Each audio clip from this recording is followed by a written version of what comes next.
There exists a shift in the psyche that renders certain individuals suddenly intolerable to those who once fed upon your energy. Not everyone experiences this transformation. Most remain locked in patterns of accommodation, bending themselves into shapes that please the collective, sacrificing authenticity for belonging. But you experience something different. Something inside you refused to continue the performance. And now, those who once felt comfortable in your presence cannot bear to be near you. This is not coincidence. This is not their sudden cruelty. This is the unconscious recognition of a threat they cannot name. You feel it, do you not? The way certain people now recoil from your presence as if you carry some invisible mark. The way conversations that once flowed easily now stumble and collapse. The way individuals who once sought your company now find reasons to avoid you, or worse, attack you with a hostility that seems disproportionate to anything you have done. You have changed, but the change is not what you think. According to my research into the dynamics of projection and shadow, when one person undergoes genuine individuation, when they begin the difficult work of integrating the unconscious and dissolving the false persona, the effect on those around them is immediate and disturbing. The unconscious does not require conscious awareness to recognize authenticity. It knows.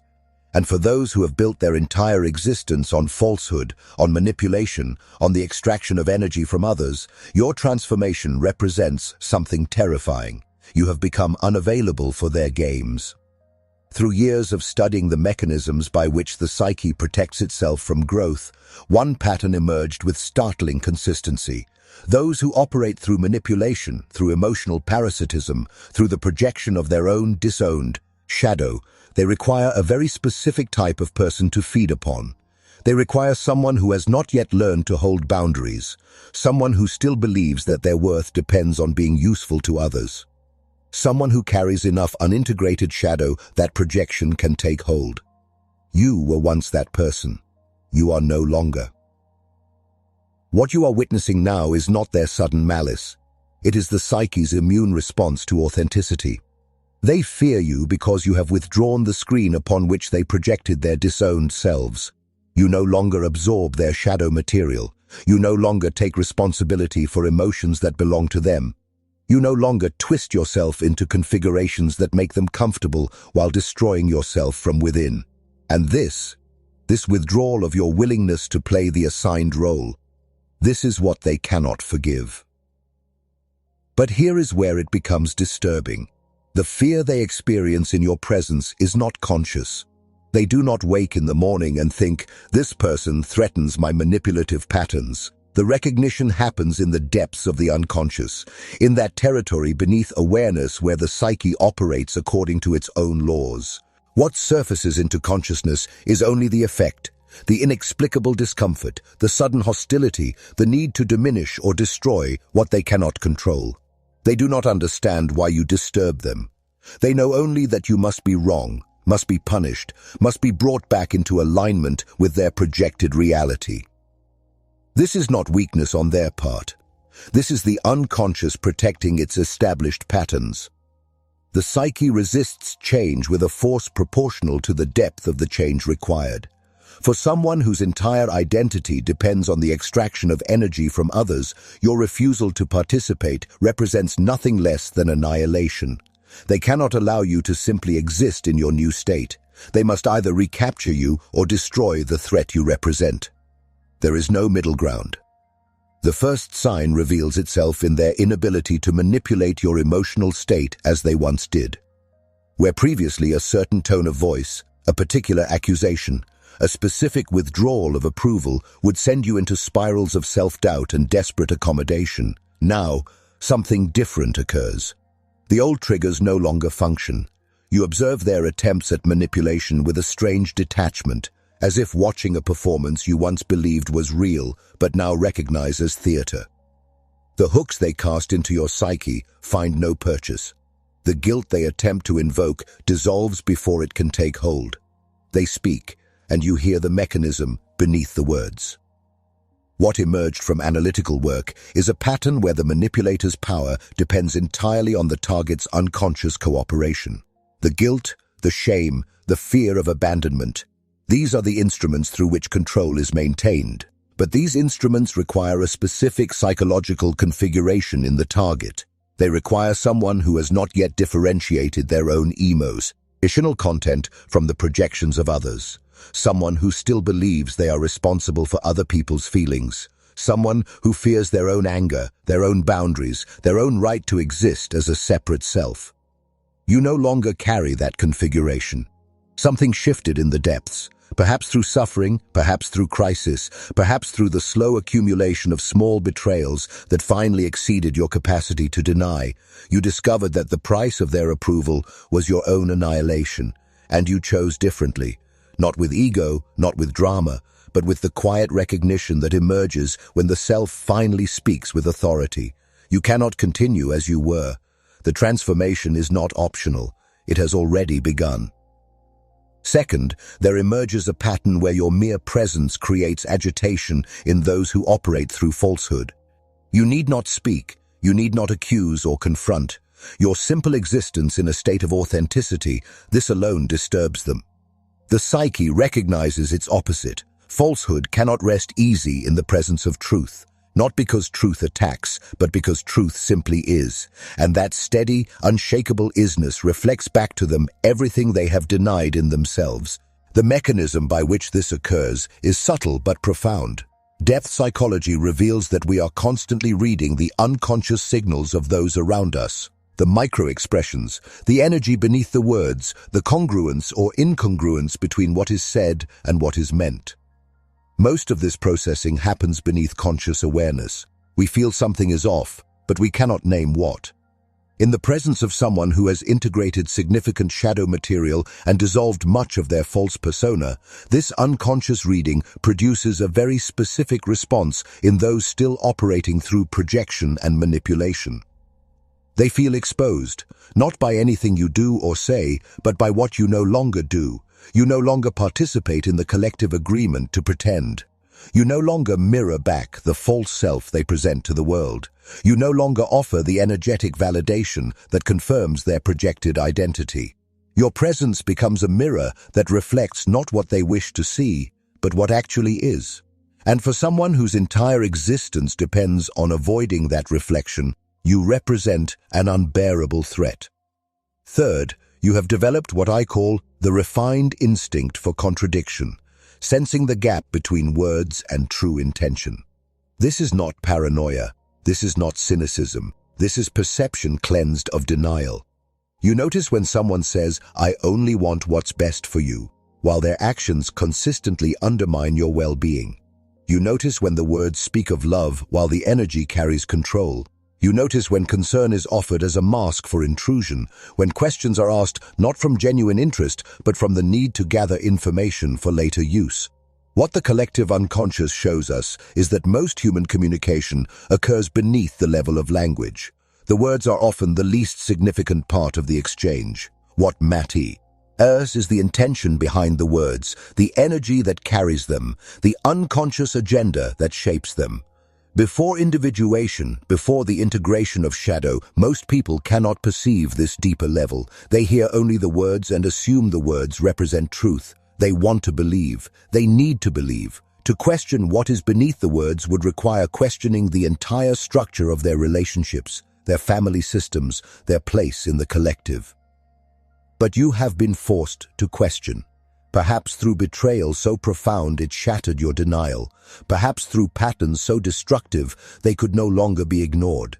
Perhaps through the slow awakening that comes when the unconscious can no longer be suppressed. However it occurred, you now perceive what you once could not. And once this perception awakens, it cannot be put back to sleep. You see the contradiction between their declared intentions and their actual behavior. You feel the manipulation in what is framed as care. You recognize the hook in what is offered as help. And this seeing, this clear, unflinching perception, this is what they fear most. I recall a woman who came to me in a state of profound confusion. Her family had turned against her with sudden, vicious unity. She could not understand what she had done to deserve such treatment. She had, by her account, simply begun to say no to requests that violated her boundaries. She had stopped attending family gatherings that left her depleted and anxious. She had withdrawn from the role of emotional caretaker, the one who absorbed everyone's distress and fixed everyone's problems. These seemed to her like reasonable changes, small acts of self-preservation. But to her family, they represented betrayal of the most fundamental kind. What emerged through our work was the recognition that her entire family system had been organized around her willingness to sacrifice herself. She was the container for everyone's shadow material, the scapegoat who could be blamed when things went wrong, the emotional servant who maintained the illusion that everyone else was fine. When she withdrew from this role, the system could no longer function. The shadow material she had been containing for others had nowhere to go. The projections she had been absorbing could no longer be externalized. The family was forced to confront what they had been avoiding, their own unintegrated material. They could not tolerate this. The unconscious recognition that they had been using her, exploiting her empathy, feeding on her inability to hold boundaries, this was too threatening to acknowledge. So instead, she became the problem. She was selfish. She was cold. She had changed in terrible ways. She had abandoned the family. The narrative had to be rewritten to protect them from the truth of what they had done. And she, having finally found the strength to stop participating in her own destruction, had to be cast as the villain. This is the pattern. This is what occurs when one person in a system undergoes genuine transformation. The system resists. The system attacks. The system attempts to force the changed person into their assigned role. And if that fails, the system expels them and creates a story in which the expulsion is justified, necessary, the fault of the one who dared to grow. The fourth manifestation appears as their sudden need to diminish or invalidate your transformation. They cannot simply allow you to have changed. They must explain it in ways that strip it of meaning. You are going through a phase. You have been influenced by someone toxic. You think you are better than everyone else. You have become cold, harsh, difficult. The actual content of your transformation, the inner work, the shadow integration, the painful process of becoming authentic, this cannot be acknowledged. To acknowledge it would be to acknowledge that they have not done this work, that they remain trapped in patterns you have escaped, that you have found something they lack the courage to seek. Individuation requires that we face what others refuse to face. It requires that we integrate the shadow material the collective prefers to project onto scapegoats and enemies. It requires that we dissolve the persona, that false self constructed to win approval and avoid rejection. This process is neither comfortable nor easy. It involves walking through territories of the psyche that most people spend their entire lives avoiding. It involves betraying the collective agreement to remain unconscious, to keep playing the assigned roles, to never question the fundamental lies upon which the social order depends. Those who have not undertaken this journey cannot bear to witness it in others. Your transformation reminds them of their own refusal to transform. Your authenticity highlights their own falseness. Your boundaries reflect their lack of boundaries. Your clarity mirrors their confusion. And rather than use this as an opportunity for self-examination, rather than allow your example to inspire their own growth, they choose the easier path. They diminish what they cannot achieve. They mock what they fear to attempt. They attack what threatens their carefully constructed defenses. Another characteristic surfaces in your relationship with conflict. Where once you avoided confrontation at all costs, sacrificing your own truth to maintain false peace, you now meet discord with a calm that disturbs those accustomed to your anxiety. You no longer fear their anger. You no longer collapse in the face of their disapproval. You no longer rush to smooth over tensions, to take responsibility for feelings that are not yours, to fix what you did not break. You simply stand in your truth and allow them to have their reaction. This refusal to be moved by their emotional storms, this is experienced as aggression on your part, even when you have done nothing but remain still. The psyche operates in ways that reward unconscious manipulation when that manipulation has always worked. Those who have learned to control others through emotion, through rage, through tears, through withdrawal, through the threat of abandonment, they expect these tactics to function reliably.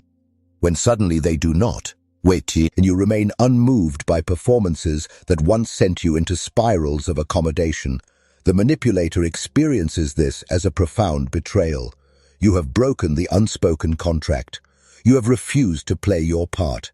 And in their mind, this makes you the aggressor, even though all you have done is stop participating in your own manipulation. Beyond this lies the phenomenon of social reconfiguration, where your circle contracts but deepens. Those who were present in your life for what you could provide rather than who you are, they fall away. Some leave quietly. Some leave with explosions of manufactured grievance.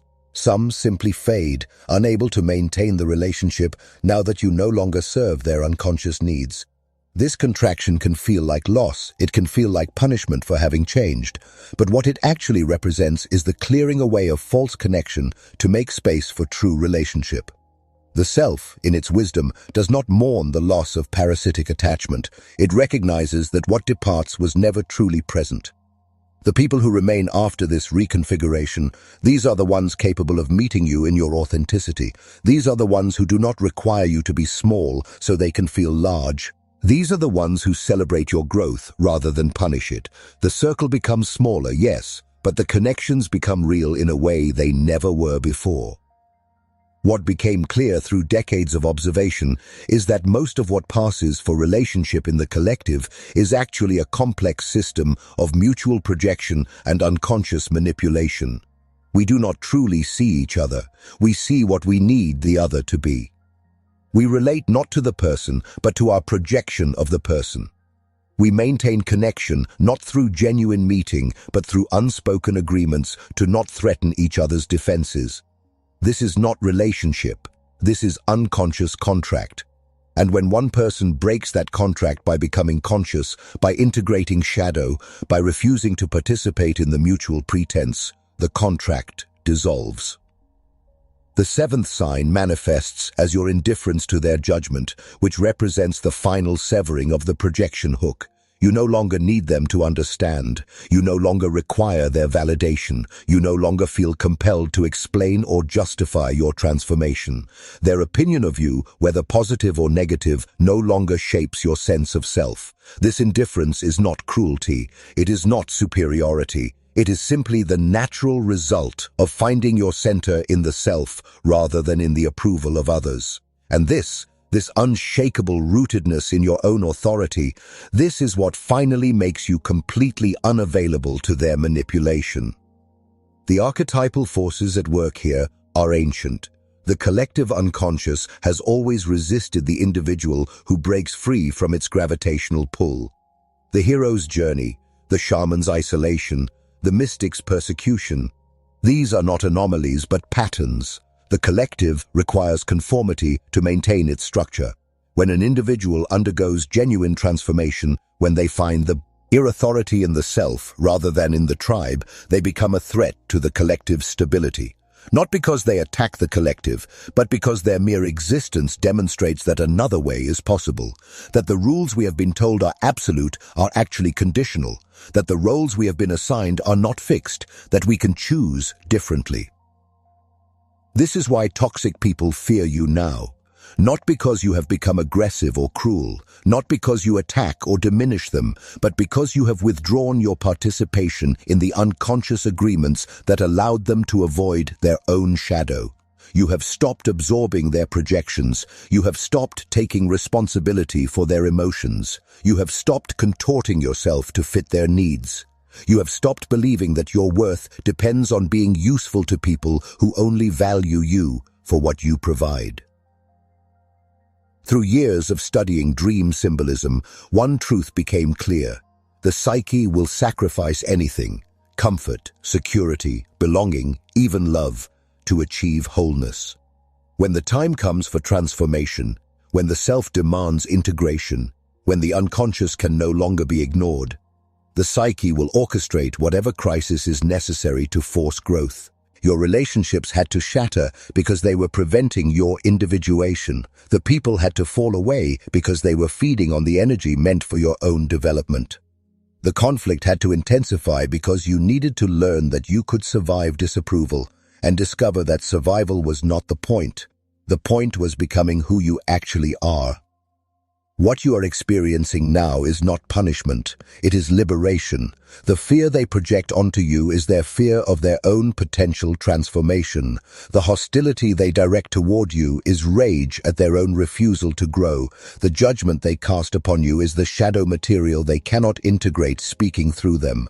You are not responsible for their fear. You are not obligated to make yourself small again so they can feel comfortable. You are not required to return to the old patterns to restore false peace.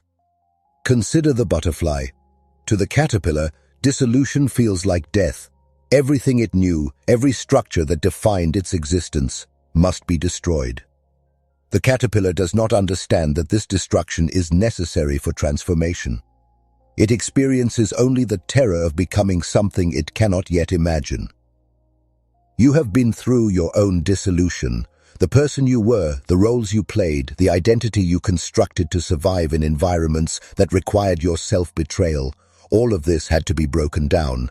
And those who benefited from the old you, who needed you to remain as you were, they experience your transformation as threat, as loss, as betrayal. Because in a sense, you have betrayed the person they needed you to be. You have refused to continue the performance. You have chosen wholeness over approval. This choice will cost you, but what it costs is worth less than what it gives. You lose relationships built on falsehood and gain the possibility of true connection. You lose the comfort of belonging to systems that required your silence and gain the freedom to speak your truth. You lose the false peace that came from self-abandonment and gain the real peace that comes from self-integration.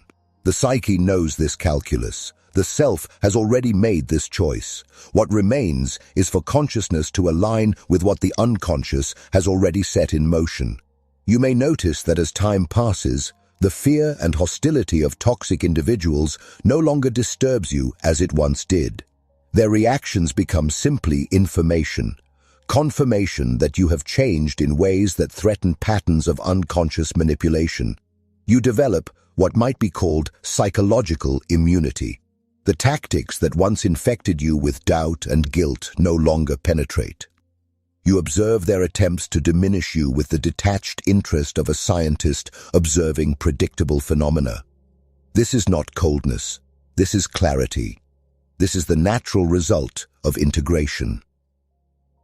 What the unconscious, as I came to understand, seeks above all else is wholeness, not happiness, not comfort, not belonging, wholeness, the integration of what has been split off and denied, the reconciliation of opposites, the claiming of shadow material that was projected onto others, the dissolution of false personas constructed for survival, the emergence of the authentic self that exists beneath conditioning and trauma, and the endless accommodation to others' needs. This process of individuation is the psyche's deepest imperative. Everything serves this end. Even the loss, even the conflict, even the fear projected onto you by those who cannot tolerate your transformation. You stand now in a territory where authenticity repels the false as naturally as light disperses shadow. You did not choose this position through ego or superiority. You arrived here through suffering, through crisis, through the slow dismantling of everything you thought you were. The toxic people who fear you now are responding to something true in you, something integrated, something whole. Their fear is actually recognition, unconscious, unwilling, but real. They recognize that you have found something they lack the courage to seek, that you have faced what they refuse to face, that you have chosen truth over comfort. This recognition does not make them hate you less. If anything, it intensifies their hostility, but their reaction is no longer your concern. You have withdrawn your energy from the project of managing other people's feelings about your existence. You have stopped trying to make your growth palatable to those who are threatened by it. You have accepted that some people will never understand, never approve, never forgive you for becoming authentic. And you have discovered that you can live with this, More than live, you can thrive in this space of sovereignty that requires nothing from those who cannot meet you there. The journey does not end here. Individuation is not a destination, but a continuous process. New layers of shadow will emerge to be integrated. New personas will be revealed and dissolved. New territories of the unconscious will demand exploration. But you have learned the fundamental lesson. You have discovered that you can survive the withdrawal of approval. You have found that your worth does not depend on being useful to people who only value what you provide. You have touched something in yourself that cannot be taken, cannot be manipulated, cannot be diminished by the judgments of those who fear your light. You carry this now, this knowledge, this integration, this hard-won authenticity. It is yours. No one can give it to you, and no one can take it away. The toxic people will continue to fear you. Let them. Their fear is not your responsibility. Your responsibility is to continue the work of becoming whole, of integrating shadow, of dissolving false personas, of allowing the self to emerge in its fullness. This is the sacred task. This is what your suffering has prepared you for. This is why you could not remain as you were. Walk forward, not with ego, not with superiority, but with the quiet authority that comes from having faced yourself in the depths and chosen wholeness over comfort. The path narrows from here, but it is yours, and you are finally walking it as yourself,